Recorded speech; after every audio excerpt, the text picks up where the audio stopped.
नाज़रीन मौजूद दड़ो भरसा ॻोठ उस्मान कल्होड़ जे गवर्नमेंट बॉयज़ स्कूल केतिरनि बुनियादी मसइलनि खां वांझियल आहे। 5 साल गुज़री वञण बावजूद स्कूली इमारत जो रहियल मरम्मती कम मुकम्मल न थी सघियो आहे। वधीक तफ़सील ग़ुलाम मुस्तफ़ा जहतियाल जी हिन रिपोर्ट में।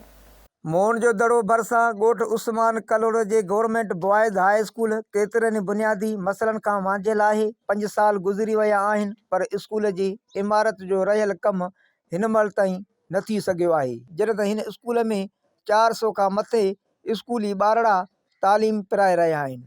उन मौक़े ते ॻोठाणनि ऐं स्कूली शागिर्दनि आवाज़ न्यूज़ सां ॻाल्हाईंदे चयो आहे त मसलो इहो आहे जेके स्कूलनि में मेन आहिनि ठहियल, बाक़ी जेके स्कूल आहिनि रहियल उन में को बि कमु कोन्हे। माना कंहिं बि सूरत में जेके छोकिरियूं सोड़ में वेहनि थियूं अंदरि को बि अहिड़ो को माना इशू कोन्हे। ऐं असांजे जेकी ही माना ॻोठाणनि जो एतिजाज आहे या जेके हे न्याणियूं साणियूं पढ़नि थियूं, असां बि इहो ई था चऊं त चौधरी जेकी आहे इहा बिल्कुलु खजे ऐं इन खे माना मरामत थिए। एजुकेशन हायर एजुकेशन जेके बि ऑफिसर आहिनि उन्हनि खे असां अपील था कयूं त हे न्याणियुनि जे सदके असांखे चौधरी ऐं स्कूल ठाराए ॾिनो वञे जीअं असांजी तालीम बहितर थी सघे।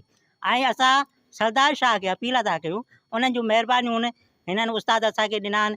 उस्ताद बि माशाल्लाह हिन महिल वधिया आहिनि, पढ़ाई बि वधी वई आहे। ऐं सरदार शाह खे रिक्वेस्ट थो कयां त बाबा थोरो नज़रसानी कयो स्कूलनि ते जेके न माना डैमेज थिया आहिनि उन्हनि खे असांखे ठाराए ॾिनो वञे।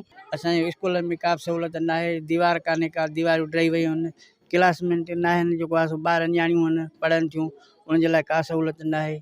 उन्हनि जी मरम्मत रहियल आहे, उनजे लाइ का बि माना सहूलियत का बि न आहे। CM सिंध के चऊं था, रिक्वेस्ट था कयूं त असांखे बिल्डिंग सही तरीक़े सां ॾिनी वञे। ज़बून हालत लॻी पई अथसि, चौधरी बि कोन्हे का स्कूल में।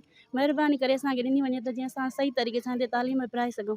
ॿाहिरां माण्हू नज़र था अचनि, असां न्याणियूं आहियूं हिते अचूं था पढ़ण लाइ, त असांखे सही तरीक़े सां चौधरी ॾिनी वञे त जीअं असां आराम सां हिते हाफ टाइम करे सघूं। असांजे स्कूल जूं भितूं बि कान्हनि के उनजे करे वजह सां असांजा जेके सुबुह सां इहे कुता दुता हेॾे अचनि था त उनजे करे असांखे परेशानी थी थिए। 6 क्लास में पढ़ंदी आहियां।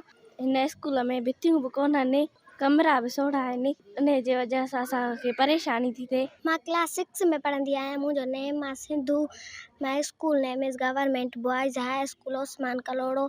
असांजे स्कूल में दीवार बि कोन्हे, असां हाफ टाइम सही नथा करे सघूं। मर्द था ॿाहिरि अचनि, असांखे ॾिसनि था। असांजो जेको स्कूल जो माल आहे उहो वॾो इन्वायरमेंट जेको आहे असांखे ख़राबु आहे। इहो असां चो तरफ़ असांखे भितूं हणाइनि ॾियनि, अॼु स्कूल आहिनि उहे अध में रही पिया आहिनि। उनखां बाद में जेका असांखे तकलीफ़ आहे, ख़ासि करे में जेका मींहनि में असांजी बाउंड्री वाल किरी पई आहे, त असांखे मिक्स स्कूल आहे जंहिंमें छोकिरियूं पढ़णु ईंदियूं आहिनि। उनखे ॾाढी ॾुखियाई आहे जेको असांखे रिसेस में ॿाहिरि निकिरंदियूं, जेकॾहिं ॿाहिरि निकिरंदियूं त ग्राउंड असांजो जेको आहे एतिरो आहे जो मेन गलीअ में आहे। माशाल्लाह अल्हम्दुलिल्लाह असांजा जेको आहे नवां दोस्त नवां टीचर्स बहितरीनु कॉम्बिनेट्स आया आहिनि, जंहिंमें असां पंहिंजे ऑफिसरनि ऐं असांजे पंहिंजे सेक्रेटरी साहब जा वधि में शुक्रगुज़ार आहियूं। तालीम खाते जे सूबाई वज़ीर सैयद सरदार शाह, सेक्रेटरी तालीम गुलाम अकबर लिगारी ऐं ज़िले इंतज़ामिया खे अपील कई आहे त स्कूल जे इमारत जो रहियल कम मुकम्मल कराए ॾिनो वञे। स्कूल जी चौधरी बि जल्द ठाराए ॾिनी वञे। उन सां गॾु स्कूल में ॿियूं बुनियादी सहूलियतूं ॾेई करे असांजी बेचैनी ख़तमु कई वञे। कैमरामैन मदनी जतियाल सां गॾु रिपोर्ट गुलाम मुस्तफ़ा जतियाल, आवाज़ न्यूज़, मोहन जो दड़ो।